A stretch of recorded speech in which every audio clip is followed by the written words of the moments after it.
District 1 congressional seat, we have Ken Adler from the Green Party.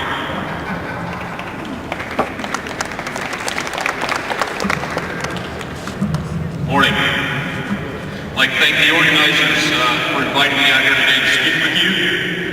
My name's Ken Adler. I'd like you to write that down. It's K-E-N-A-D-L-E-R, Ken Adler. You're probably not going to see it much in the newspaper. You're not going to hear it on TV. That's because I'm the Green Party candidate for Congress in District 1 in Northeast Arkansas. In Arkansas, the two major parties pretty much have a lock on things, and the Greens have a bit of a difficult time getting onto the ballot, as do several of the other alternative parties, the independents, libertarians, and so forth.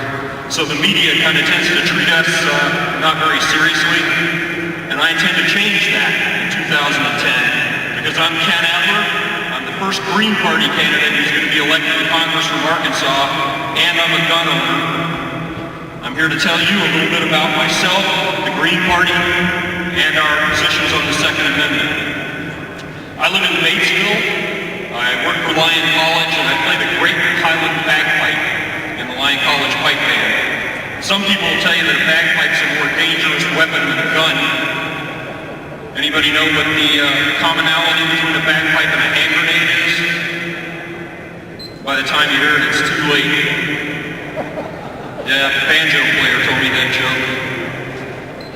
I own 5 handguns. One's a chrome-plated Kentucky Highway Police issued Walther PPK. I retrofitted that with mahogany grips. It's a very handsome gun. James Bond will tell you that it doesn't have the stopping power of a Beretta, but it's very lightweight and it's accurate. I also have a 9-shot 22 caliber Ruger, and a buddy of mine who's a gunsmith set it up for me for target shooting. Maybe some custom walnut grips out of wood that was recycled from a desk that used to belong to George H.W. Bush. I've also got a Winchester 30-30, a Henry Golden Boy rifle, and I've got a Winchester 12-gauge pump-action shotgun for home protection. I really don't think there's anything more effective in terms of a deterrent to nocturnal home invasion than the distinctive sound of a pump-action shotgun chambering around in the dark. Unless it's the growl of a 3.5-foot tall, 140-pound Irish wolfhound that can make it to the door in 1.8 seconds. I'd like to talk just a little bit about the Green Party. First off, we're not all tree-hugging hippies. I'm a little bit of a hippie, but I have never hugged a tree unless we're in a long-term committed relationship. The Green Party is also not Greenpeace, although we do share some of their environmental concerns. For the most part, though, our environmental interests are the same as those of hunters, fishermen, outdoor enthusiasts, and farmers. We want good topsoil, clean air, fresh water, and we don't want to see a bunch of big corporations come into Arkansas, take what they want, wreck the land and the water, and then leave with the profits while we stand around scratching our butts wondering whatever happened to the naturals. Greens are not communists. We favor grassroots democracy, and by that we believe that every citizen should have a voice in government, and we think that they should be truly represented by the people they elect to represent them, and that's not so much the case these days. I know people in Washington who will say privately that the federal government has not been running things for years, and that lobbyists write the legislation on behalf of big corporations, and that Congress just rubber stamps it and sends it through. The courts quite often seem to be making law instead of interpreting it, and the Greens want to get back to government of the people for the people. Some of our other key values include things like social justice, diversity, and nonviolence. That does not mean that we are anti-gun. In fact, our Senate candidate here in Arkansas is a guy named John Gray, and just last week I was with John. He was wearing a big lapel button that said liberals with guns.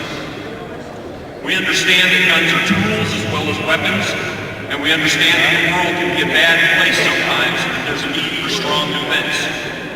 I'd like to see somebody come in and try to invade America, thanks to the Second Amendment, that it'd be a door-to-door knockdown drag-out for a sea to shining sea. Our founding fathers demonstrated what an armed citizenry can accomplish in the face of the most powerful armed force in the world at that time. And the Second Amendment ensures that the citizens of our country can protect ourselves from any form of tyrannical government, whether it be from within or without our borders. Greens do believe in reasonable regulation. Automobiles are registered, drivers are tested and licensed, and responsible hunters also go through training and are licensed. I understand that gun regulation is not the same sort of thing, but I just am trying to point out that hunters, they already know where you are and what guns you own. With the internet, cell phones, and GPS, they probably know where we are right now and what we're doing. But we don't want felons or wanted criminals or the mentally incompetent buying guns, and as a party, we do support the current gun legislation.